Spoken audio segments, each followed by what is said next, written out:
War was not a direct war using weapons, but it was a state of political tension between capitalist and communist countries that lasted for 46 years between 1947 to 1991, which was just ended 25 years ago. The United States used democracy with capitalism, and the Soviet Union used communism in both politics and economics. Capitalism has an ideology that everyone can own anything, such as properties, items, business freely, and everyone in the society is able to be rich and successful. The capitalist was hated by the United States in that time. The ideology of communism is everything belongs to government only, and everyone gets the same amount of salary. In that time, this ideology was followed by the Soviet Union. In that time, each side wanted to spread their ideology to other small countries, causing distrust in one another. Each side collected more weapons to make its countries more powerful and formidable. They started developing nuclear weapons and produced them in a large amount, made the war a lot more intense. Spreading communism and capitalism caused wars in many countries, for example, Vietnam War, Korean War, Chinese Civil War, and so on.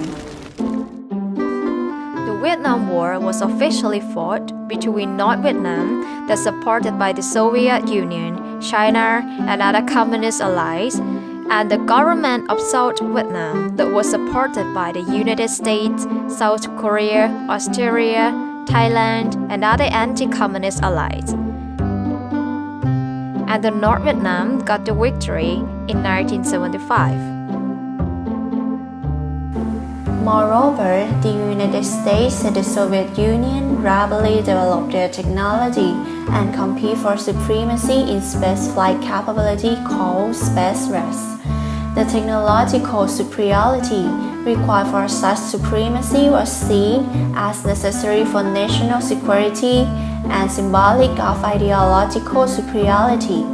The Soviet Union beat the US to this with the October 4, 1957 orbiting of Sputnik 1, and later beat the US to the first human in space, Yuri Gagarin on April 12, 1961. Whereas in July 20, 1969, the United States landed off the first humans on the moon with Apollo 11. Eventually, the end of the war, both sides agreed that they were not going to use nuclear weapons and improve the relationship. Many communist countries protested for freedom, and most of them successfully changed from communism to democracy.